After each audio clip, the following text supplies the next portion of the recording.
Quit playing make-believe entrepreneur, sister declared at family dinner.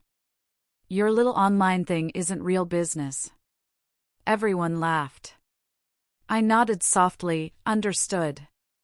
Monday morning I emailed my investment firm, withdraw the $150 million from Sarah's tech startup. The board meeting was emergency called. The wine glass paused halfway to my lips when Olivia started talking. That single moment, everything shifted, though I didn't know yet how profoundly. The air in my parents' dining room went thick, suddenly still. My older sister had this way of commanding attention, her voice cutting through family chatter like a knife. Stop playing pretend entrepreneur, she said, her eyes pinning me with that condescending smile I'd known since childhood. Your little online thing isn't real business. My dad's fork clinked against his plate. My mom shifted, uncomfortable. Michael, Olivia's husband, snorted into his napkin, a sound that made my stomach clench. I mean, come on, Olivia continued, warming to her subject. You sit at home in pajamas clicking on a computer. Real business people wear suits. They have offices. They have employees you can actually see. Michael nodded enthusiastically. Olivia just closed a deal with Meridian Properties. $43 million. That's real business. My brother-in-law owned a commercial real estate firm, drove a Tesla, and wore expensive suits. Olivia ran a tech startup, NextGen Solutions, that was making waves. They lived in a glass and steel house in the suburbs with a pool and a 3-car garage. I lived in a modest apartment downtown, working from my laptop. How much did you make this year? Olivia asked, her tone dripping with false concern. From your online thing? The table waited. Mom looked like she wanted to disappear. Dad cleared his throat but said nothing. My younger cousin, Chloe, giggled nervously. I do all right, I said quietly. All right, Olivia repeated the words like they were infectious. You're 32 years old. Mom told me you still have student loans. Meanwhile, I'm expanding to 3 new markets next quarter. We just hired 15 new developers. Olivia, Mom started, but my sister waved her off. No, Mom. Someone needs to say it. She needs to hear this. You're not helping her by pretending her little side hustle is equivalent to what Michael and I do. It's not the same thing. Michael leaned back in his chair. What's your revenue? Do you even have revenue? I looked at my plate. The salmon Mom had prepared so carefully suddenly seemed unappetizing. See? Olivia said triumphantly. She can't even answer. That's because there's nothing to answer. Playing around on the internet isn't building a business. It's a hobby that might make you a few $100 a month if you're lucky. The entire table was staring at me now. Aunt Susan, Uncle Robert, my 3 cousins. All of them waiting to see what I'd say. I folded my napkin carefully and placed it beside my plate. Understood. Olivia blinked. What? I understand what you're saying. You're right. I should probably think about getting a real job. The satisfaction that spread across her face made my stomach turn. Finally, some sense, she said. Michael actually mentioned his company might need an administrative assistant. It wouldn't be glamorous, but it would be steady income. Real income. That's very generous, I said, standing up. Thank you for dinner, Mom. It was delicious. I should go. Mom looked distressed.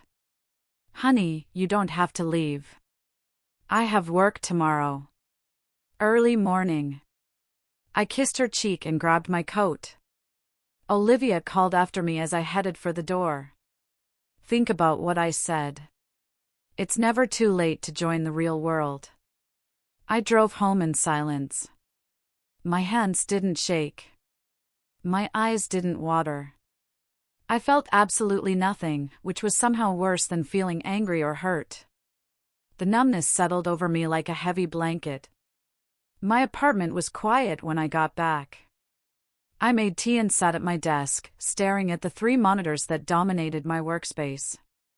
The little online thing Olivia had mocked so thoroughly.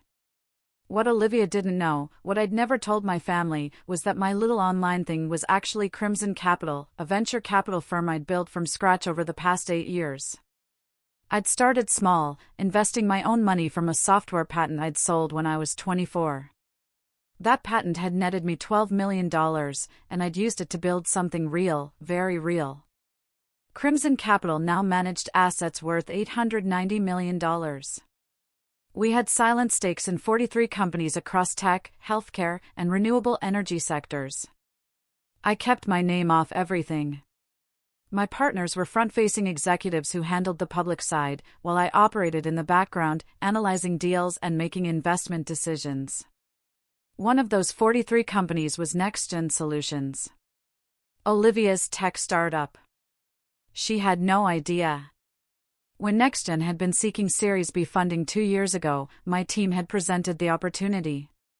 The app development platform showed promise. The numbers looked solid. I'd approved a $150 million investment that gave Crimson Capital a 38% stake in the company. Olivia thought her funding had come from a consortium of investors she'd never met. She'd signed the papers, celebrated with champagne, and never bothered to dig into the actual ownership structure. Michael had been so proud, bragging to everyone about how his wife had attracted major Boston tech money. That major Boston tech money was sitting in her apartment, drinking tea and staring at investment portfolios. I opened my laptop and pulled up the NextGen files. The company was doing well enough. Revenue was up. User acquisition was steady. They were burning through cash at a reasonable rate for a company their size. The deal to expand into 3 new markets that Olivia had mentioned at dinner was solid planning. But Crimson Capital owned 38%. And according to the shareholder agreement, any investor with more than 35% ownership had the right to call for a full board review and restructuring if they felt leadership wasn't serving the company's best interests. I'd never exercised that right. I'd let Olivia run her company the way she saw fit. My phone buzzed. A text from Mom. "I'm sorry about tonight." Olivia shouldn't have said those things. I didn't respond. Instead, I opened my email and started typing to Daniel Hayes, managing partner, Crimson Capital. From Sarah Jenkins, founder, Crimson Capital. Subject: NextGen Solutions. Immediate action required. Time sent, Sunday 11:47 p.m. Daniel, pull our entire position from NextGen Solutions, effective immediately. Exercise our contractual right to call an emergency board meeting for Tuesday morning, 9 a.m. I'll be attending in person. Prepare documentation for full investment withdrawal. We're liquidating our stake. And I hit send. Closed my laptop.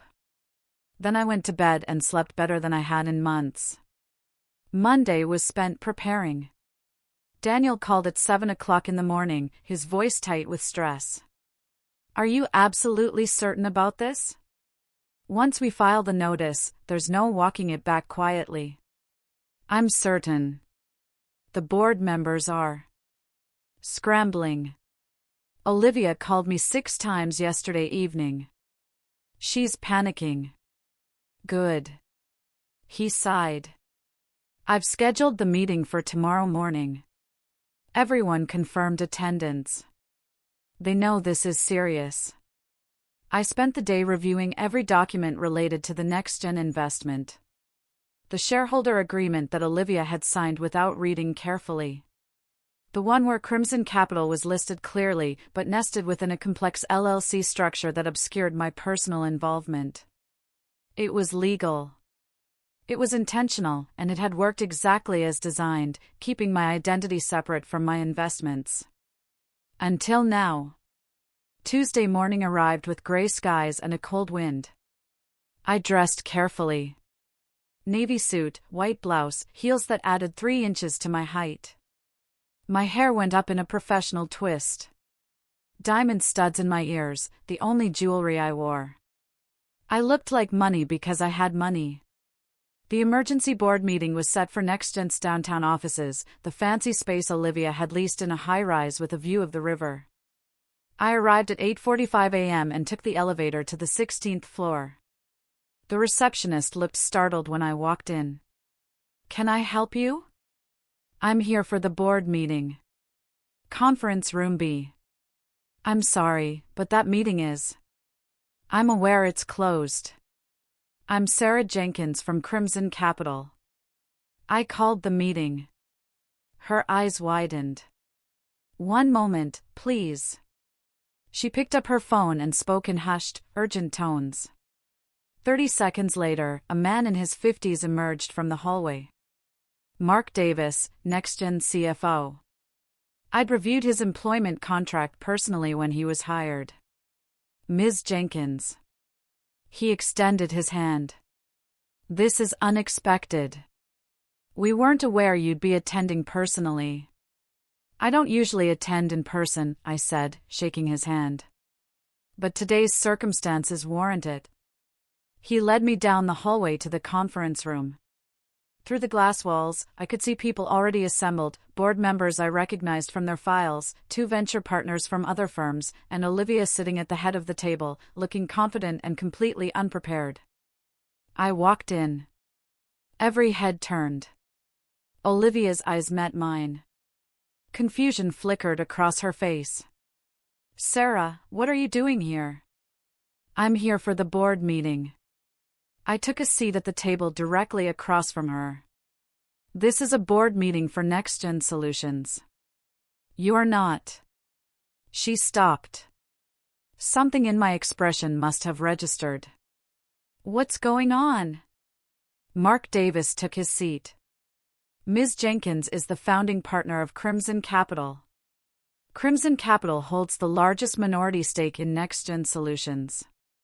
The color drained from Olivia's face. "What? Your Series B funding?" I said calmly. "The $150 million that allowed you to expand operations, hire your development team, and lease this beautiful office space. That money came from my firm." Olivia looked like she'd been slapped. "That's not possible. The investment came from a consortium. I never saw your name on any documents. You didn't look carefully enough. Crimson Capital is listed in your shareholder agreement. We structured the investment through an LLC to maintain privacy, but the documentation was clear. Page 7, Section 3, Subsection B." I opened my briefcase and pulled out a copy, sliding it across the table. "You might want to review it." Her hands shook as she picked up the document. I watched her eyes scan the page, searching for proof that I was lying. She found my company's name instead, nested in the legal structure she'd signed without thorough review. "You've been my investor for 2 years, she whispered. "You never said anything. You never asked what I actually did for a living. You were too busy explaining to everyone how I didn't have a real business." Mark Davis cleared his throat. "Ms. Jenkins has exercised her right under the shareholder agreement to call for this emergency meeting. She's indicated an intention to liquidate Crimson Capital's full position." The other board members shifted uncomfortably. One of them, Emily Chen from Silverton Partners, spoke up. "A full liquidation, that's a significant move. Can you elaborate on your reasoning?" I kept my eyes on Olivia. "I've lost confidence in current leadership.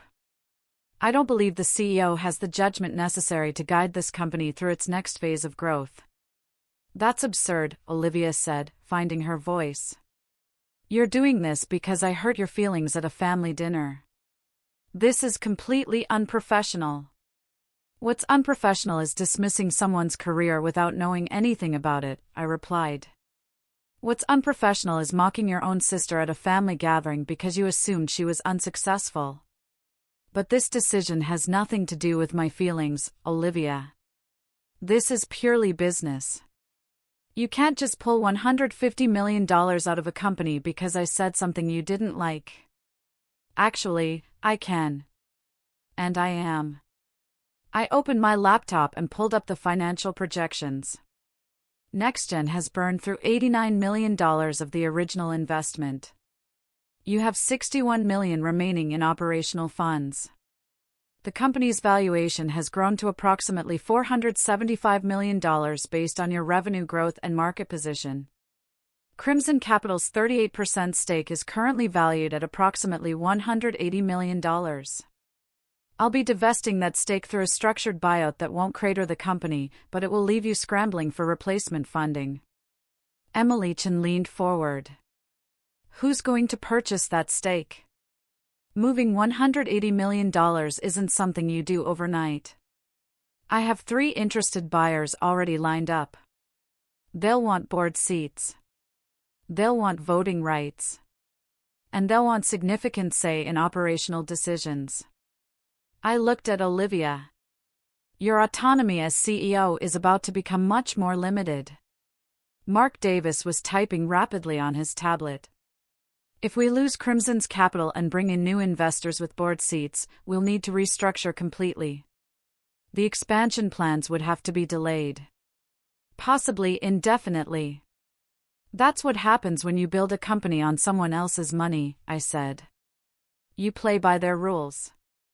Olivia's jaw clenched. You're sabotaging my company to prove a point. I'm withdrawing my investment because I don't trust your leadership. There's a difference. I closed my laptop. You spent yesterday evening explaining to our entire family that I don't understand real business. You said I'm playing pretend. You offered to get me a job as an administrative assistant. The room was dead silent. Here's what you don't understand, Olivia. While you were building one company with money you raised from investors, I was building a portfolio of 43 companies. I have stakes in everything from AI healthcare platforms to renewable energy startups. Last year, Crimson Capital's returns were 42%. My personal net worth is approximately $340 million. Olivia looked like she might be sick. So, when you talk about real business, I continued, remember that I've been operating at a level you haven't even imagined yet. You got lucky with one successful app platform. Congratulations. I've been making calculated investment decisions that shape entire market sectors. Humiliation was staring at me with newfound respect. You're that Sarah Jenkins from the Crimson Capital that backed Nova Medical Systems and Helix Energy Solutions and Cascade Analytics, among others. Those are billion-dollar companies. They are now. They weren't when I invested. Olivia's hands were flat on the table, like she was trying to ground herself. Why didn't you tell us? Why did you let everyone think you were struggling? Because I don't need my family's validation. I don't need to prove anything to Dad or Mom or Aunt Susan or anyone else. I know what I've built. I know what I'm capable of. I stood up. But you decided to humiliate me publicly, and I won't tolerate that. Not from anyone. Sarah, please. Olivia's voice cracked. Don't do this. We can talk about this privately. We're past that. Daniel Hayes from my office will handle the transition details. You'll have 90 days to secure replacement funding before the buyout is finalized. I suggest you start making calls. I picked up my briefcase and walked toward the door. You're destroying everything I worked for. Olivia called after me. I turned back. No. I'm removing my support from someone who doesn't respect me. You'll survive this. Your company might even thrive under new leadership. But you'll do it without my help, and you'll remember what it cost you. I left the conference room and walked past the stunned receptionist. The elevator doors closed on NextGen Solutions, on Olivia's shocked face, on the board members scrambling to understand what had just happened. My phone started buzzing before I reached the lobby. Mom. Dad. Aunt Susan. I ignored all of them. The drive back to my apartment took 20 minutes through downtown traffic.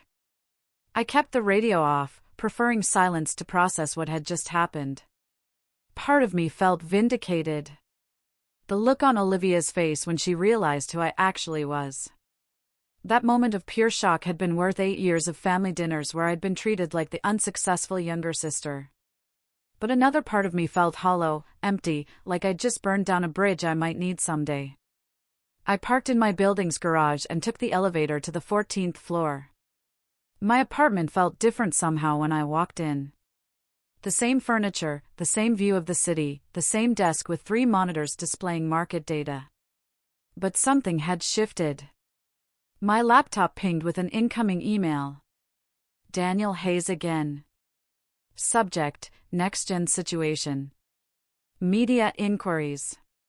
Sarah, we're already getting calls from Tech Business Weekly and the Silicon Report asking about the next-gen divestment. I've stonewalled them for now, but this is going to be a story. How do you want me to handle it? Also, Emily Chen from Silverton Partners called. She wants to discuss potentially taking over part of our stake. She seemed very interested in working with you directly on future deals. Let me know your strategy here. I stared at the email. The business world moved fast. What had happened in that conference room an hour ago was already rippling outward, creating opportunities and problems in equal measure. Before I could respond, my phone rang. Not mom or dad this time. The caller ID showed a number I recognized: Kevin Miller, CEO of Cascade Analytics, one of my most successful portfolio companies. Kevin, I answered. What can I do for you, Sarah? I heard through the grapevine about what happened at NextGen this morning. Is everything all right? Word traveled impossibly fast in the investment community. Everything's fine. Just a routine restructuring. Pulling $150 million is routine? His voice was skeptical, but not unkind. Look, I don't mean to pry into your business. But Cascade has benefited enormously from your guidance over the past 4 years. If there's instability at Crimson Capital, I need to know. There's no instability.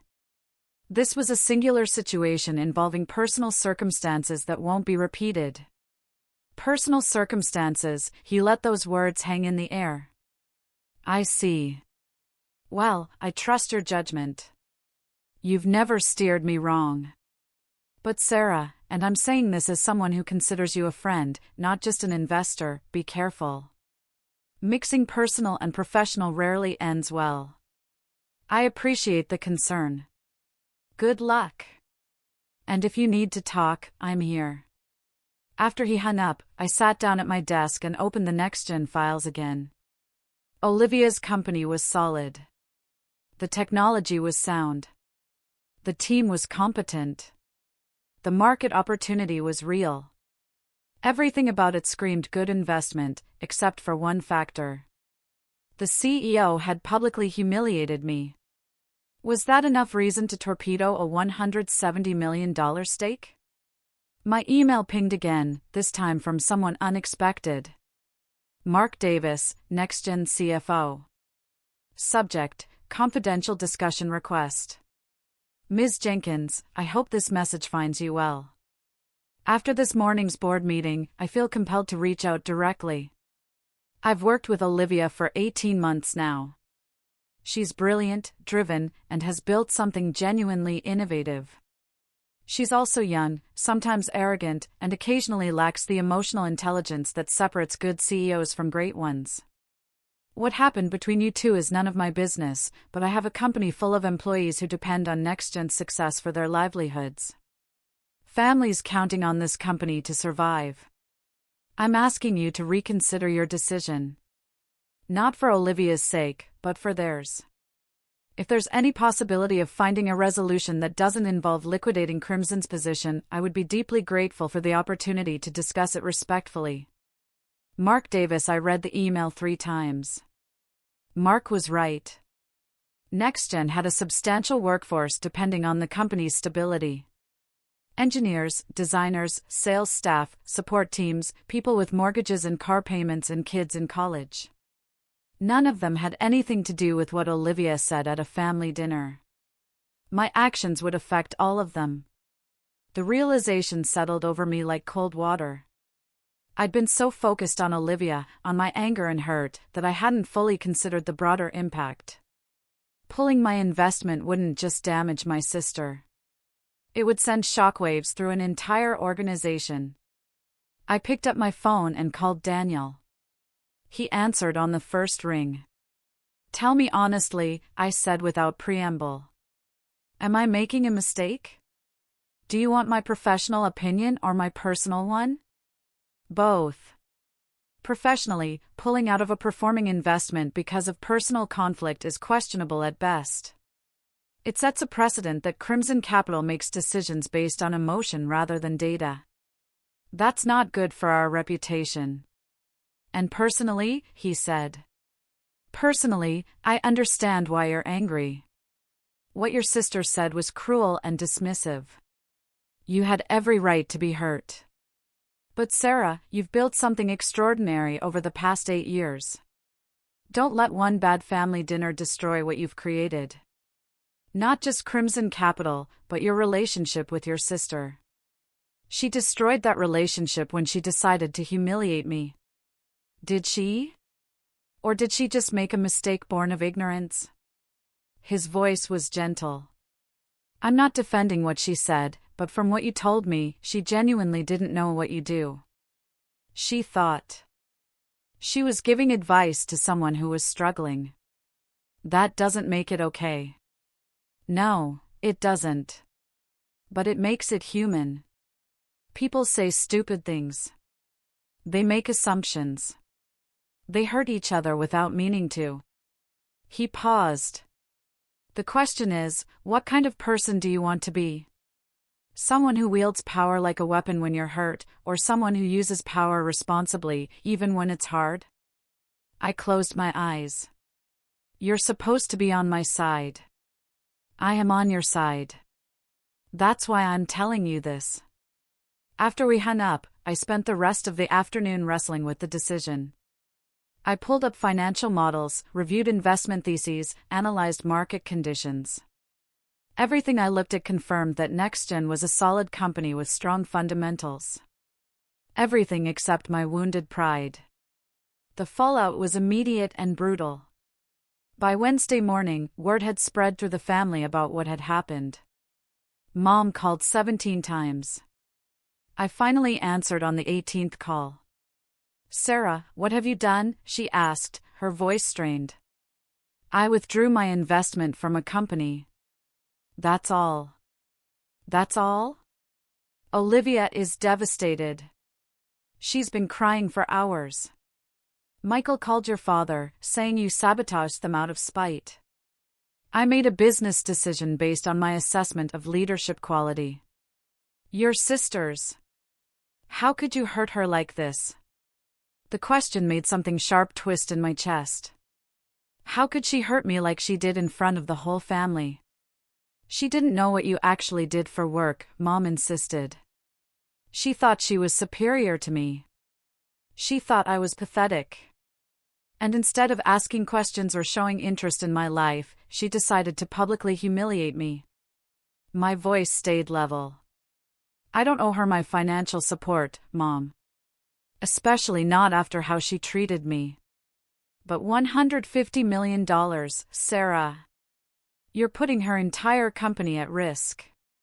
She'll find other investors. She has a solid product. She'll land on her feet." "Will she?" Mom's voice broke. "Your father is worried she might lose everything. Then maybe she'll learn something about making assumptions." I hung up before Mom could respond. The phone rang again immediately. I turned it off. Wednesday brought another wave of consequences. Olivia went to the press. An article appeared in TechPulse about internal conflict at NextGen Solutions. She didn't name me specifically, but she talked about personal conflicts with investors that were threatening the company's stability. The business community started talking. My phone, when I turned it back on, was full of messages from other portfolio companies wondering if I was unstable, if I made investment decisions based on personal grudges, if their funding was secure. I spent Tuesday afternoon on damage control calls. Kevin from Cascade Analytics wasn't the only CEO who'd heard rumors. James Lee from Helix Energy Solutions wanted reassurance. Nova Medical Systems requested an emergency call with their board. Even small portfolio companies that represented less than 1% of Crimson's assets were suddenly nervous. I need you to understand something, I told James Lee, CEO of Helix Energy. What happened with NextGen is an isolated incident involving unique personal circumstances. Your company's funding is completely secure. Crimson Capital's investment in Helix has always been based on your technology, your team, and your market potential. Nothing about that has changed. But you pulled $150 million from a successful company over what people are saying was a family argument, James said carefully. That makes investors nervous, Sarah. It makes us wonder if our funding depends on keeping you personally happy rather than hitting our business milestones. The words stung because they were fair. I understand your concern, and I'm going to be transparent with you in a way I haven't been with most people. My sister is NextGen's CEO. She didn't know I was her primary investor. The situation that unfolded was complicated by family dynamics that have nothing to do with how I evaluate business performance. There was a long silence. Your sister runs NextGen? Yes. And she didn't know you were backing her company. I keep my involvement in portfolio companies confidential. Always have. It allows me to make objective decisions without personal relationships clouding my judgment. Until those personal relationships blow up in your face, James said, not unkindly. I get it now. That's a complicated situation, but it doesn't change the fact that you made an emotional decision that's affecting your reputation. Our investors are already asking questions about Crimson's stability. What do you need from me to reassure them? Fix the situation with your sister. Show the community that you can handle personal conflict without nuking business relationships. Because right now, the narrative is that you're vindictive and unpredictable. That's not the Sarah Jenkins I've known for 3 years. After that call ended, I sat staring at my monitors for a long time. The market data scrolled past, meaningless numbers and charts that usually brought me clarity. But clarity felt impossible to find. My apartment doorbell rang that evening around 7. I wasn't expecting anyone, but when I checked the video intercom, I saw Michael standing in the hallway. Great. This should be fun. I buzzed him up and opened the door before he could knock. If you're here to yell at me, get it over with. He stepped inside, looking uncomfortable in my space. Michael rarely visited my apartment. I suspected he'd always found it too modest, too unglamorous for his taste. I'm not here to yell, he said quietly. Olivia doesn't know I'm here. Can we talk? I gestured to the living room couch. He sat down, looking around at my simple furniture, my minimal decorations. His eyes landed on the view of the city through the windows. Nice view, he said. It's adequate. Sarah, I'm going to say something, and I need you to hear me out before you respond. He leaned forward, hands clasped between his knees. What Olivia said at that dinner was completely out of line. I should have stopped her. I should have defended you. Instead, I laughed along with everyone else, and I'm ashamed of that. I hadn't expected this. Okay. Olivia told me everything after the board meeting yesterday. About Crimson Capital, about your net worth, about how long you've been operating at this level while we all treated you like you were barely scraping by. He shook his head. I've spent 2 years bragging about my wife's success while you quietly built something 10 times bigger than anything I'll ever accomplish. This isn't a competition, Michael. Isn't it, though? That's what families do. We compare. We measure success against each other. And somewhere along the way, we decided you were at the bottom of that hierarchy. He met my eyes. We were wrong. Catastrophically wrong. Why are you telling me this? Because Olivia is falling apart. She's barely sleeping. She's convinced she's going to lose the company. But more than that, she's convinced she's lost you, her sister. And watching her spiral is making me realize how badly we all failed you. I walked to the window and looked out at the city lights beginning to glow in the dusk. She dismissed my entire career in front of our family. She made me feel worthless. I know. And she's going to have to live with that. But Sarah, his voice cracked slightly. She's also your sister. The same person who used to walk you to school when you were scared. Who taught you how to drive. Who stayed up all night helping you study for your college entrance exams. I remember all of that. Then remember it means something. You two have history that goes beyond one terrible dinner. And I'm asking you, as someone who loves her, to consider whether destroying her company is really going to make you feel better in the long run. I turned to face him. Why do you care? If NextGen fails, it hurts you, too. Your wife's success reflects on you. Isn't that what you wanted, to be married to a successful CEO? He flinched. That's fair. And yes, partly I'm here because NextGen failing would be catastrophic for our family financially. But I'm also here because I've watched Olivia realize what she lost. Not the funding, though that's terrifying enough, but her relationship with you. She's been crying at random moments, staring at old photos from when you were kids, talking about how she took you for granted. Good. Maybe she should feel guilty. She does. Trust me, she does. But guilt doesn't solve anything. It just eats people alive from the inside. Michael stood up. I'm not asking you to pretend nothing happened. I'm asking you to consider whether there's a version of this situation where you don't lose your sister permanently. After he left, I made tea and sat at my desk thinking about what he'd said. Old photos. Olivia crying. Our shared history. I thought about the time Olivia stayed up all night helping me study for my college entrance exams. The way she'd threatened to fight anyone who bullied me in middle school. How she brought me soup every day for a week when I had pneumonia at 23. Before the comparison started, before the competition, before we drifted into these roles of successful sister and struggling sister that had never been accurate to begin with. My phone buzzed with a text from Mom. Please talk to your father. He's worried about both of you. I called Dad instead of texting back. He answered immediately. Sarah, he said, relief evident in his voice. Thank God. Your mother has been beside herself. I know. I'm sorry I haven't been responsive. What's going on? Olivia told us some things, but I want to hear your side of it. So, I told him everything. About Crimson Capital, about building my firm in silence, about investing in Olivia's company without her knowledge, about the dinner and what she'd said and how small she'd made me feel. Dad listened without interrupting. When I finished, he was quiet for a long moment. I failed you, he said finally. What? No, Dad. I did. Your mother and I both did.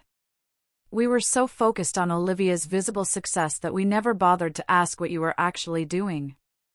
We assumed you were struggling because you weren't flashy about your accomplishments. We should have known better.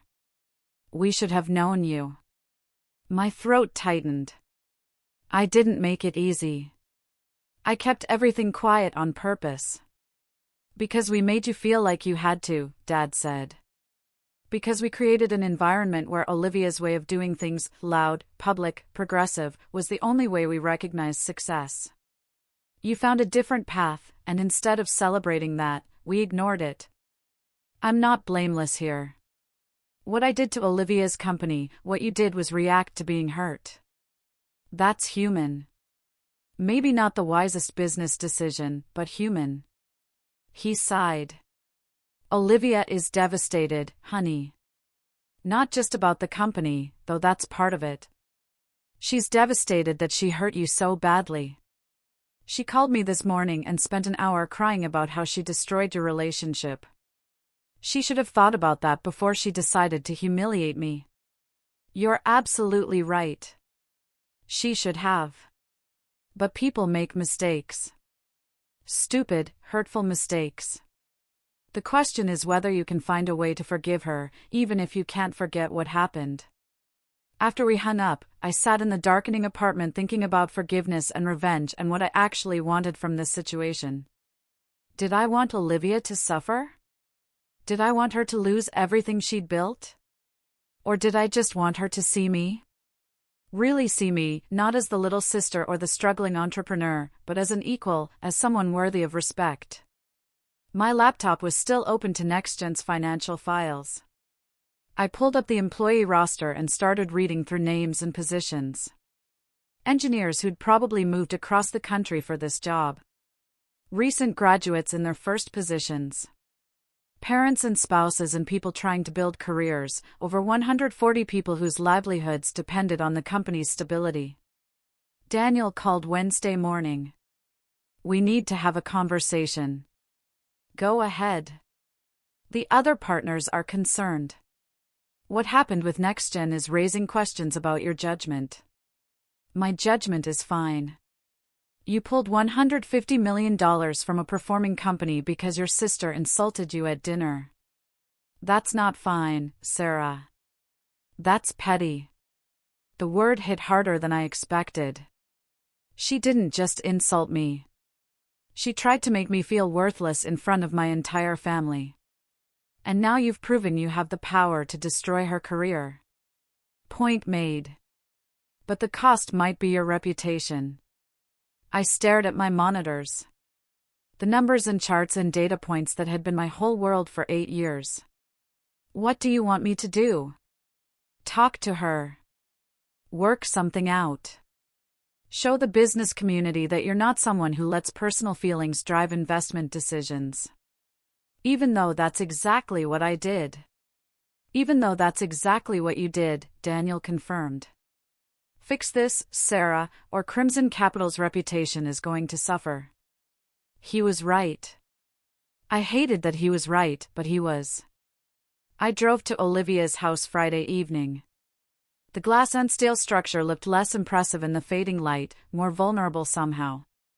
Michael answered the door. His face was hostile. You've got a lot of nerve showing up here. I need to talk to Olivia. She doesn't want to see you. Michael, please, just let me talk to her. He stared at me for a long moment, then stepped aside. Living room. Don't make this worse. Olivia was sitting on the couch, looking smaller than I'd ever seen her. Her eyes were red. No makeup. Hair pulled back in a messy ponytail. She looked exhausted. Hi, I said quietly. Come to finish the job? Her voice was raw. No, I came to talk. There's nothing to say. You made your point. I'm a terrible sister who underestimated you.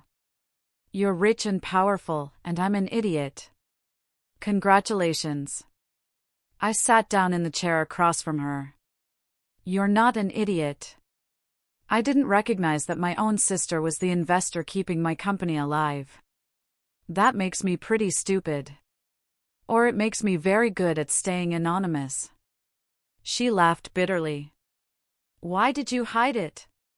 Why didn't you ever tell us what you actually do? Because I didn't want this. I gestured between us. I didn't want family dynamics mixed up with business. I didn't want Dad asking for investment advice or Mom worrying about risk. Were you feeling competitive? Well, that worked out. Great. We sat in silence. Outside, a car drove past. Inside, a clock ticked somewhere in the house. I spent the last week trying to find replacement funding, Olivia said finally. Nobody wants to touch us. The word is out that Crimson Capital is pulling out. Other investors think there's something wrong with the company. Our valuation is dropping. 2 major clients delayed signing contracts because they're worried about our stability. I know. I've been monitoring the situation. Of course you have. She wiped her eyes. Are you happy? Did this make you feel better? No, I admitted. It didn't. Then why did you do it? The question hung in the air between us. Why had I done it? Because I was angry. Because I was hurt. Because for one moment, I wanted Olivia to feel as small as she'd made me feel. Because you made me feel invisible, I said quietly. My whole life, you've been the successful one. The one who knew what she wanted and went after it. The one Mom and Dad were proud of. I've always been the quiet one in the background. The one nobody really noticed, Olivia. And I was okay with that. I genuinely didn't mind. I built something amazing without needing recognition from the family. But then you decided to tear me down publicly. You decided to make me look foolish and small and unsuccessful in front of everyone I care about, and I couldn't let that stand. Olivia's face crumpled. I'm sorry. God, I'm so sorry. I didn't know. I thought I was helping you by offering you a job as an administrative assistant. I thought you were struggling. Mom mentioned student loans, and I just assumed. She stopped.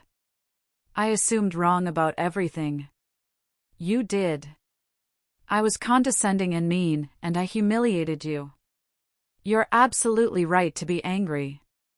I looked at her, my sister, the person who taught me to ride a bike and helped me with homework and held me when our grandmother passed away. Before the competition and the comparison and the distance that had grown between us. I don't want to be angry anymore, I said. But I also don't want to be disrespected. You won't be. I promise. I'll tell the whole family what really happened. I'll make sure everyone knows how successful you are. I don't care about that. I don't need them to know. But I need you to see me as an equal, not as your little sister who needs guidance. As someone who's built something real and valuable. I do, God, I do. You've built something incredible. She looked at me with something like awe. $340 million. That's insane. It's what happens when you work quietly for a long time. And I almost ruined it by running my mouth. We sat there, 2 sisters who'd lost sight of each other somewhere along the way. What happens to NextGen? Olivia asked finally. Are you really going to liquidate your stake? I'd been thinking about this question all week. The business answer was clear: pull out. Let the company find new investors. Move on. But the human answer was more complicated. I'll give you a choice, I said. Option 1, I sell my stake to new investors. They'll bring fresh capital, but they'll want control. You'll lose autonomy. Option 2, Crimson Capital maintains its position, but you bring in a professional COO to handle operations while you focus on product development. Someone with experience scaling companies, and you'll report quarterly directly to me. Option 2 means you'd still be involved. Yes. After everything I said, after how I treated you, we're sisters. That has to mean something. Olivia's eyes filled with tears. Why would you do that? Why would you help me after what I did? Because destroying your company doesn't actually make me feel better. It just makes me feel cruel. And I don't want to be cruel. I want to be successful and respected, yes, but not at the cost of becoming someone I don't recognize. Sarah, I don't deserve this. No, you probably don't, but I'm offering it anyway. She stood up and crossed the space between us, pulling me into a tight hug. Thank you. Thank you so much. I hugged her back, feeling years of distance and tension start to ease. We'll need to rebuild trust. That's going to take time. I'll do whatever it takes. I mean it. Then prove it. Run your company well. Listen to advice, and never, ever assume you know more about someone's life than they do. Deal? The restructuring took 6 weeks. Olivia hired Jessica Cho, a veteran COO from the software industry, to handle day-to-day operations. I sat in on the interview personally, asking questions about scaling strategies and team management. Jessica was impressive, competent, and unintimidated by Olivia's ego. Perfect. NextGen's board meetings became a regular part of my schedule. I showed up in person once a month, reviewed financials, provided strategic input. Olivia deferred to my advice more often than I expected. She was learning, slowly, to see me as someone worth listening to. The family dinner that December was different. Mom seated me next to Olivia, a deliberate choice. Dad made a toast before the meal. To family, he said, raising his glass. To success in all its forms. And to learning that we don't always know as much as we think we do. He looked directly at Olivia when he said it. She nodded, accepting the gentle rebuke. I want to say something, Olivia announced after the toast. The table quieted. I owe everyone here, but especially Sarah, an apology. A few months ago, I said some incredibly disrespectful things about her career, things that came from my own ignorance and arrogance. She turned to me. Sarah is one of the most successful people I know. She's built a venture capital firm that manages close to $1 billion. She's invested in dozens of companies that are changing industries, and she did it all quietly, without needing recognition or praise from anyone. The table was silent, everyone processing this information. She's also been the primary investor in my company for 2 years, which I was too self-absorbed to realize. And when I disrespected her, she had every right to walk away. The fact that she chose to stay involved, to help me succeed despite my behavior, says everything about her character. Mom was crying softly. Dad looked proud and slightly stunned. So, I want to say publicly that I was wrong about everything, and I'm grateful to have a sister who's not only brilliant, but also more forgiving than I deserve. The table erupted in a mixture of applause and shocked exclamations. Cousin Chloe demanded to know more about venture capital. Uncle Robert wanted investment advice. Aunt Susan couldn't stop hugging me. I caught Olivia's eye across the table. She mouthed thank you, and I nodded back. Later, after dinner, Michael pulled me aside. What you did for Olivia, giving her another chance. That took real character. I underestimated you, too. I'm sorry. Apology accepted. If you're ever looking for real estate investment opportunities, I'd love to pitch you some deals. I smiled. Send the details to my office. We'll take a look. 6 months later, NextGen closed a major partnership with a Fortune 500 company. The deal put them on the map in a significant way. Olivia called me the moment the contracts were signed. We did it, she said, her voice jubilant. This is going to triple our user base. Congratulations. You've earned it. We've earned it. Jessica and I couldn't have structured this deal without your input on the strategic framework. That's what investors do. No, that's what good investors do. You could have walked away and let me crash and burn. You chose differently. I looked out my apartment window at the city skyline. You're my sister. That choice was always going to be different. I love you. You know that, right?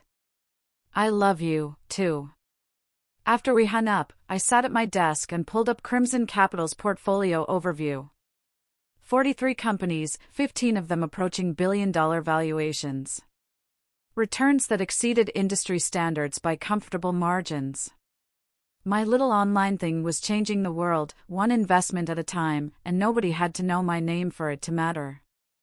I opened my email and started reviewing the next potential deal. A biotech startup working on revolutionary cancer treatments. The science looked promising. The team had experience.